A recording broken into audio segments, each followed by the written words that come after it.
Mi nombre es Doña Elena. Y a mis 65 años, la gente solo veía en mí a una anciana cansada con un trapo y un cubo de limpieza. Mis rodillas dolían por los años y el trabajo duro, pero mi dignidad estaba inquebrantable. Yo era una viuda humilde, o al menos, eso era lo que todos creían que yo era. La realidad, un secreto que guardaba bajo mi gastado uniforme de empleada, era que yo era la dueña secreta de un imperio corporativo, una fortuna incalculable heredada de mi difunto esposo, un hombre que hizo su riqueza en silencio. Yo no tenía la necesidad de trabajar.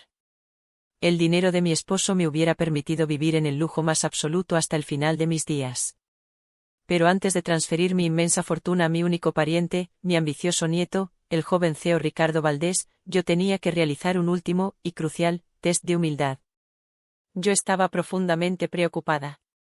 Mi abogado me había advertido: señora Elena, Ricardo es un lobo sin alma. Si usted le entrega esta fortuna sin un testamento ético, él la usará para pisotear a todos y destruir la reputación de su esposo. Por eso, tomé una decisión radical: me infiltré en mi propia empresa. Volví al anonimato, a la base, como una simple empleada de limpieza. Mi misión era simple: observar si mi nieto, Ricardo, tenía un ápice de bondad o respeto por los humildes. Si fallaba el test, él no vería un solo centavo de la herencia. Yo misma limpiaba su lujoso despacho, los pasillos de mármol, y recogía los restos de sus almuerzos de negocios. Yo era su sombra, su conciencia silenciosa. La humillación, por supuesto, comenzó en el primer día. Ricardo me vio limpiando una mancha persistente de café derramado en el mármol de su pasillo ejecutivo. En lugar de ignorarme, o de darme las gracias por mantener impecable su imagen corporativa, él se detuvo, se inclinó con una sonrisa burlona y me humilló. Más rápido, vieja. Qué lenta eres. Tu lentitud arruina la imagen de esta corporación. Retírate, me gritó, sin importarle mi edad ni el dolor palpable en mis rodillas. Yo sentía el dolor punzante de sus palabras, pero también sentía un profundo alivio. Él me estaba dando las pruebas que yo necesitaba. El clímax de la crueldad ocurrió al final de la primera semana. Yo estaba limpiando bajo su escritorio, recogiendo los papeles desechados de una reunión. En un momento de distracción, dejé caer mis viejas gafas de lectura. Al inclinarme para recogerlas, Ricardo regresó a la oficina con sus socios. Él no me vio como a una persona, solo vio un obstáculo. Él no tuvo la decencia de detenerse. Me pisó la mano con su costoso zapato de cuero y gritó, con una furia descontrolada, para que todos en el piso ejecutivo escucharan su poder: saque esa vieja de aquí. Ella estorba. Su miseria es un insulto a mi éxito. Aquí solo hay lugar para el éxito, no para la miseria. Sus palabras me traspasaron. Yo lo miré, sintiendo un dolor profundo en mi mano pisoteada, pero una certeza inquebrantable en mi alma. El test estaba completo. Ricardo había fallado de la manera más cruel y definitiva. Él no sabía que la anciana mendiga a la que acababa de humillar era la única persona que podía transferirle la fortuna, o dejarlo en la calle con una sola firma. La herencia de mi esposo no iría a las manos de un hombre sin corazón. Mi misión ahora era clara: usar el poder de esa herencia para darle una lección de humildad y justicia que jamás olvidaría. Mi venganza no sería ruidosa, sería legal y silenciosa. La humillación que Ricardo me infligió al pisar mi mano y gritarme que yo era una vieja estorbo fue el último clavo en su ataúd. Yo no mostré dolor. Simplemente me levanté, recogí mis gafas rotas y volví al trabajo. Pero mi mente ya no estaba en el trapo y el cubo, estaba en la ejecución de mi plan. Esa misma tarde, llamé a mi abogado de confianza, Javier, el único hombre que guardaba el secreto de mi fortuna. Javier, el test ha terminado. Ricardo es indigno de la herencia. Es hora de actuar, le dije con una voz que él no me había oído usar en años, la voz de la empresaria que controlaba Inversiones Fénix. Le expliqué mi plan. No quería simplemente quitarle la fortuna a Ricardo, quería que él sintiera la misma impotencia y el mismo miedo que yo sentía al ser despreciada por mi pobreza. El golpe tenía que ser metódico y legal. Mi primera jugada fue activar la cláusula de mi marido, la revisión de desempeño corporativo. Ricardo, en su arrogancia, estaba concentrado en un acuerdo crucial con una petrolera internacional. Este contrato salvaría a su empresa, que estaba al borde de la quiebra por su mala gestión y sus gastos exorbitantes.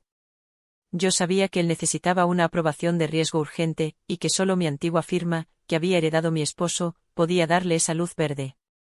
Él no sabía que la anciana que humilló en el pasillo controlaba la llave de su futuro. Javier, actuando de forma anónima, se puso en contacto con Ricardo. El mensaje era simple: la presidenta desconocida está considerando su solicitud, pero antes, necesita realizar una auditoría de humildad y ética. Ricardo estaba furioso. Una auditoría de ética. Ridículo. Que hagan su maldito trabajo y firmen. Mi dinero compra el tiempo de cualquiera. Yo, doña Elena, presencié su frenesí desde mi posición privilegiada. Lo vi gritar a sus vicepresidentes, lo vi arrojar objetos sobre su escritorio, todo porque una firma desconocida lo estaba obligando a someterse a reglas que él creía que estaban por debajo de su estatus. Yo limpiaba su nevera privada mientras él despotricaba. Yo recogía los papeles arrugados que detallaban sus pérdidas, sintiendo la justicia helada del karma. El miedo de Ricardo escaló cuando la auditoría reveló irregularidades menores, pero suficientes para detener el trato. Él me llamó a su despacho, sin saber que yo era la responsable. Él me vio limpiando el cristal de su enorme ventana con mis manos cansadas. Vieja estúpida. Salga y no me estorbe. Mi empresa está en riesgo por culpa de la burocracia. Yo solo asentí, con la dignidad que mi esposo me enseñó. Él no sabía que la burocracia era yo. Mi siguiente paso fue crucial: la confrontación secreta.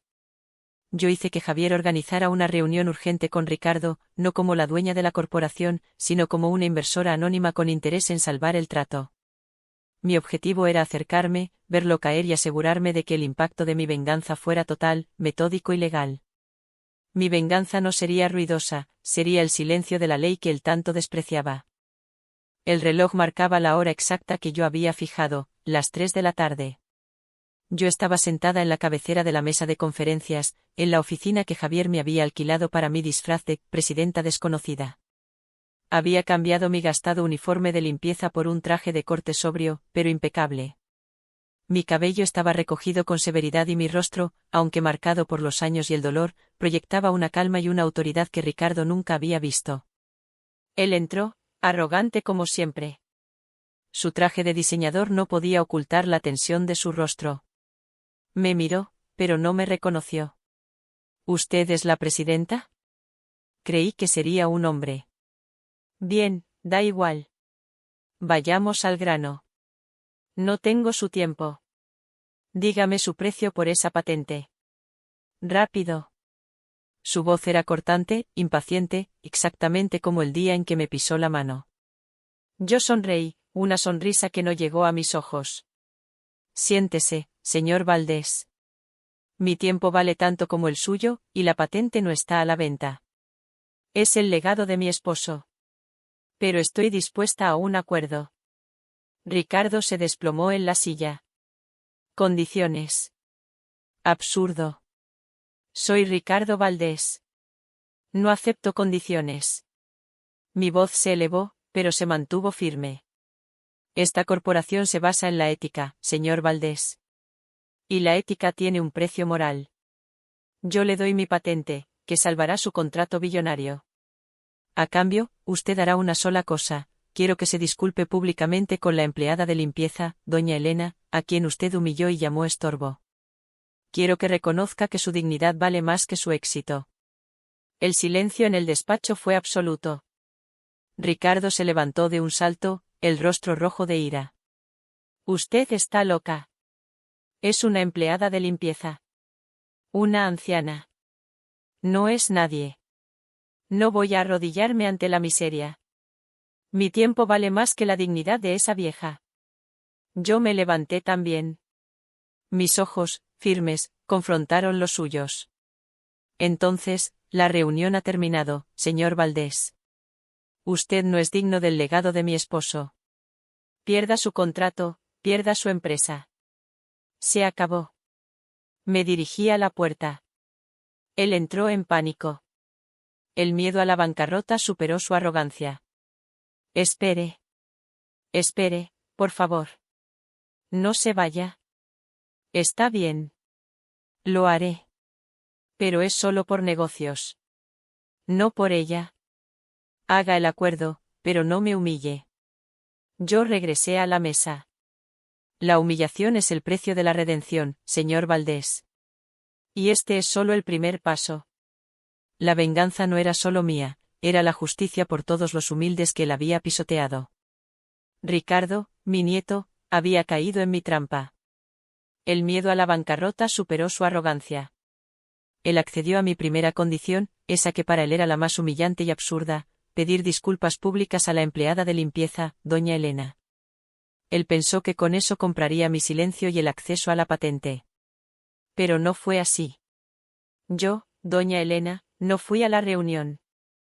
Yo esperé en casa, sentada en mi humilde sillón, observando la televisión. Ricardo no me vio, pero el mundo sí.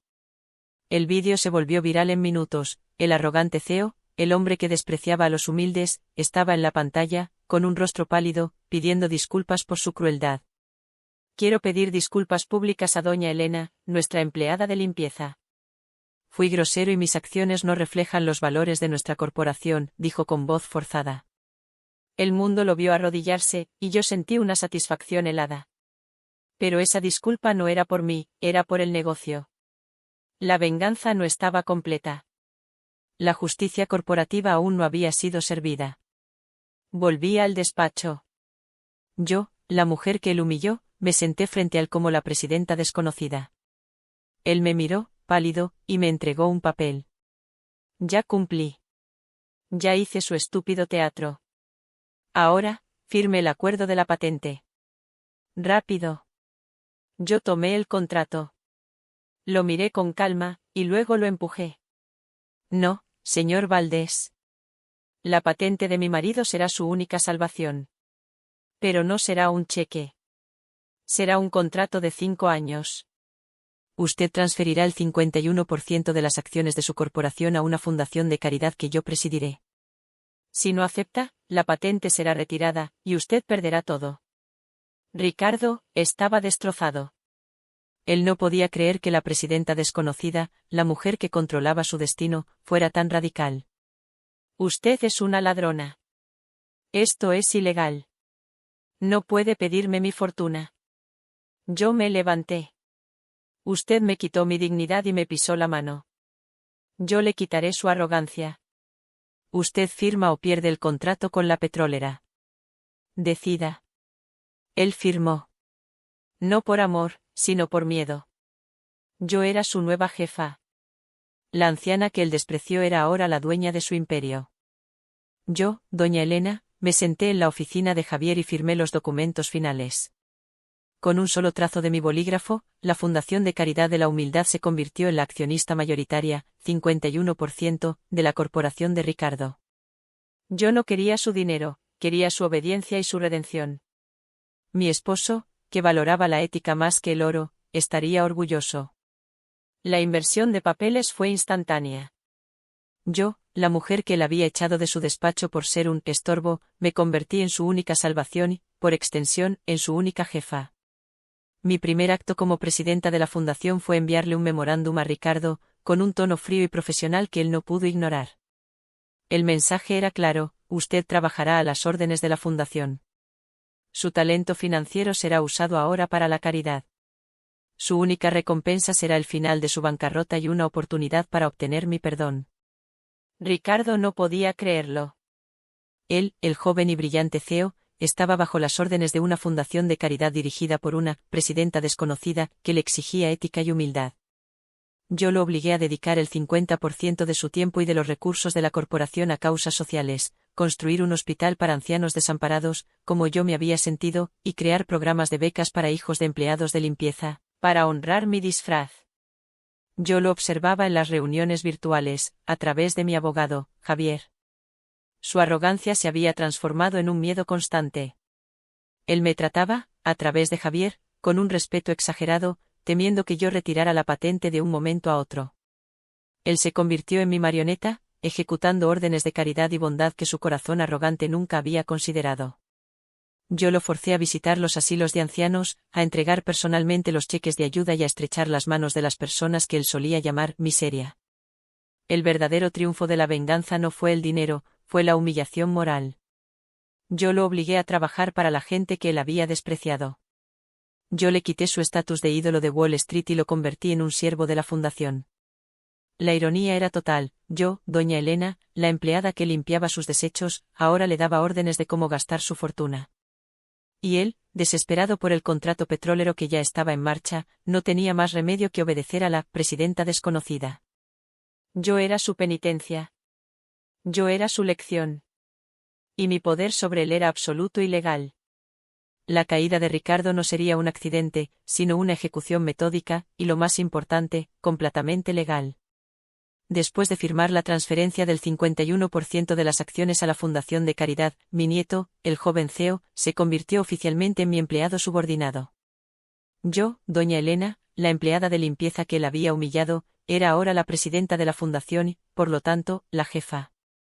La inversión de papeles fue instantánea. Ricardo fue forzado a trabajar bajo mi mando, ejecutando órdenes de caridad y ética que su corazón arrogante nunca había considerado. Yo no le daba órdenes directamente, utilizaba a mi abogado, Javier, como mi voz, manteniendo mi identidad secreta intacta por el momento. Javier le enviaba memorándums con la firma de la presidenta de la Fundación de la Humildad. El primer golpe fue la auditoría de ética. Yo usé mi poder como presidenta para obligar a Ricardo a someterse a una revisión de sus contratos pasados. Yo sabía que él tenía las manos sucias.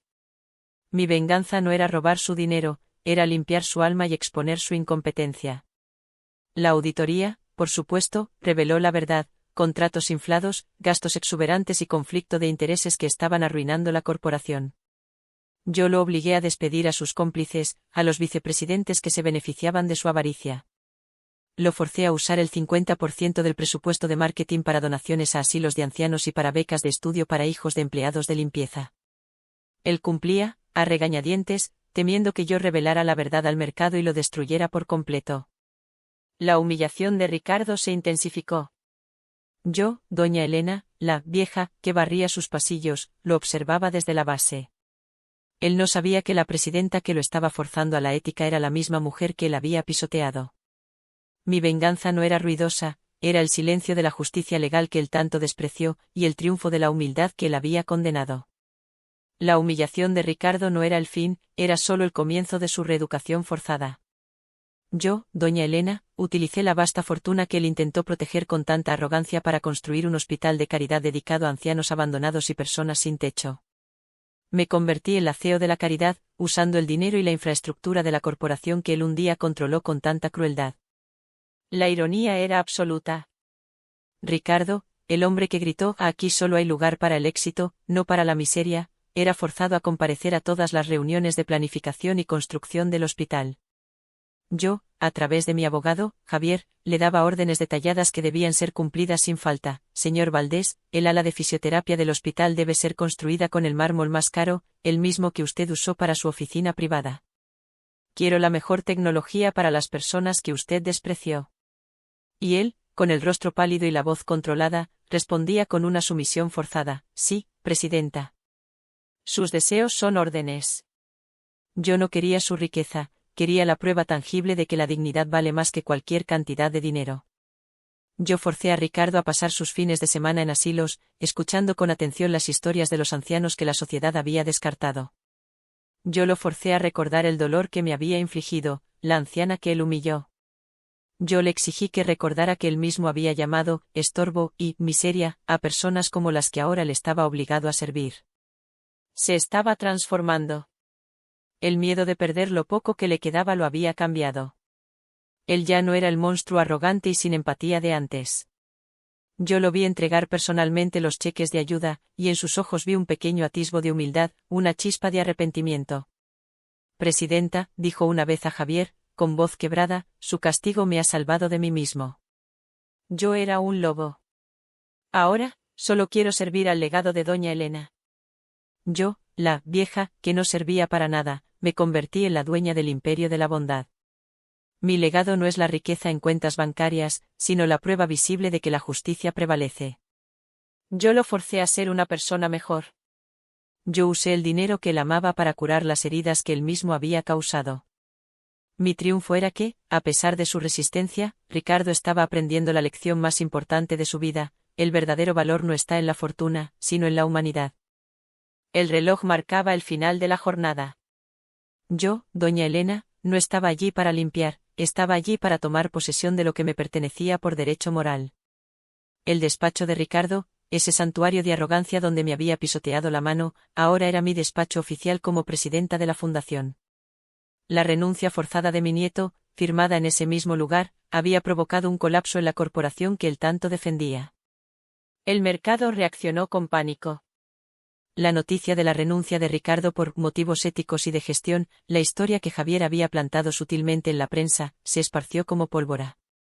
El contrato billonario con la petrolera, el salvavidas que Ricardo desesperadamente quería firmar, fue cancelado en las últimas horas del día.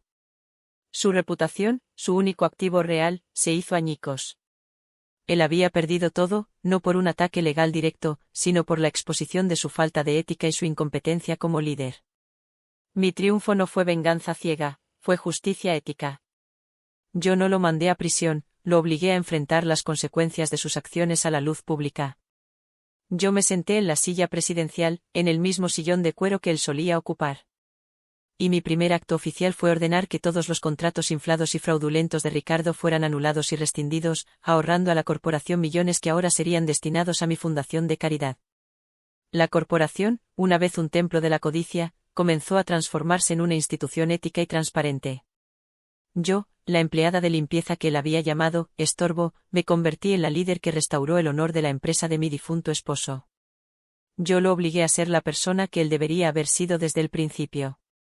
El verdadero golpe de gracia fue cuando Ricardo me encontró en su antiguo despacho, ahora completamente redecorado con sencillez. Él me miró, no con odio, sino con una profunda vergüenza y arrepentimiento. Elena, dijo con voz quebrada, usando mi nombre por primera vez con respeto. Usted ganó. Pero, ¿por qué? ¿Por qué no me dejó simplemente seguir mi camino y fallar solo? ¿Por qué esta humillación pública? Yo respondí con la sabiduría que solo los años y el dolor dan. Porque usted no era digno de la fortuna de mi esposo, Ricardo. Usted valoró el dinero más que a las personas. Yo lo forcé a mirar la verdad. Y ahora, usted trabajará para mí, para mi fundación, para que el dinero que usted amó sirva a la gente que usted despreció. El éxito sin humildad no es éxito, es miseria en traje caro. Mi vida se convirtió en la prueba de que el poder real no se hereda, sino que se gana con el ejemplo. La caída de Ricardo no fue solo financiera, fue una caída moral y pública. La exposición de su falta de ética y la cancelación del contrato billonario causaron un desastre en la corporación que él tanto defendía. Yo, doña Elena, no busqué su encarcelamiento. Mi objetivo era la redención y la justicia ética. Mi primer acto oficial fue la reconstrucción de la corporación bajo principios éticos. Ordené que todos los contratos inflados fueran anulados, y los millones ahorrados fueron canalizados inmediatamente a mi fundación de caridad para ancianos. La empresa, que antes era un templo de la codicia, comenzó a transformarse en una institución que servía a un propósito más grande. Yo obligué a Ricardo a trabajar para mí. Él fue nombrado vicepresidente de la Fundación de Caridad. Él, el CEO arrogante, ahora pasaba sus días visitando asilos, entregando cheques de ayuda y escuchando las historias de vida de las personas que él había llamado miseria. Yo lo forcé a enfrentar la realidad que su dinero siempre le había permitido ignorar. Ricardo, para mi sorpresa, comenzó a cambiar. Su arrogancia fue reemplazada por una profunda vergüenza y, finalmente, por una incipiente humildad. Él ya no era el monstruo. Yo lo vi, con mis propios ojos, ofrecer una silla a una anciana en el asilo, con una sinceridad que nunca había usado conmigo. Él me dijo, con la voz quebrada, Presidenta, usted me salvó de mí mismo. El dinero no compra la dignidad, pero el trabajo sí. Yo, la empleada de limpieza que él había humillado, me convertí en la líder que restauró el honor de la empresa de mi difunto esposo. El dinero de la fortuna ahora construía hospitales, becas y dignidad. Mi legado no sería mi riqueza, sino la prueba de que el respeto a los humildes es la verdadera medida del éxito. Pasaron 6 meses. Ricardo, mi nieto, ya no era el mismo hombre. Su arrogancia había sido reemplazada por una genuina humildad, forjada por el trabajo duro en la fundación de caridad. Había aprendido el valor de cada dólar al construir el hospital para ancianos que llevaba el nombre de mi difunto esposo. Yo lo había transformado en un hombre digno de la fortuna. La hora de la verdad había llegado. Con el contrato petrolero cancelado, la corporación bajo gestión ética y el hospital casi terminado, mi misión había finalizado. Yo convoqué a una última reunión en el que había sido mi despacho, el despacho donde él me pisó la mano. Solo estábamos Ricardo y yo, y mi abogado, Javier. Yo no llevaba mi traje de presidenta, usé mi antiguo uniforme de limpieza. Ricardo entró. Me vio sentada en el sillón presidencial, vestida con la ropa que él había llamado miseria. Él se detuvo, confundido, y miró a Javier. Presidenta, ¿qué significa esto? ¿Por qué se viste así? ¿Dónde está doña Elena? Yo sonreí, una sonrisa que era mitad dolor y mitad triunfo. Me levanté lentamente, sintiendo el dolor en mi rodilla que me recordaba mi misión. Doña Elena siempre ha estado aquí, Ricardo. Ella siempre ha sido la presidenta. Me quité las gafas que él me había roto y revelé mi rostro a la luz. El rostro de Ricardo se puso pálido. La sorpresa se convirtió en shock y, luego, en lágrimas de arrepentimiento. Él cayó de rodillas. Abuela. Abuela Elena. Fui un monstruo. Usted es la presidenta desconocida, la empleada de limpieza. Usted. Usted me salvó de mí mismo. Yo lo levanté con ternura. Usted falló el test de humildad, hijo. Pero ha superado el test de redención. El dinero no es el legado. La forma en que usted trata a los más humildes, esa es la verdadera fortuna. Finalmente, firmé el documento final, la transferencia de la Fundación de Caridad a Ricardo. Le devolví su empresa. Pero ahora, la empresa era diferente, era ética, humilde, y tenía una misión social. Yo me retiré de la escena pública. Mi venganza no fue la riqueza, sino la transformación del corazón de mi nieto. Yo me convertí en la anciana humilde de nuevo, feliz de ver que el legado de mi esposo sería usado para el bien. Mi historia es la prueba de que el poder real no se hereda, sino que se gana con el ejemplo.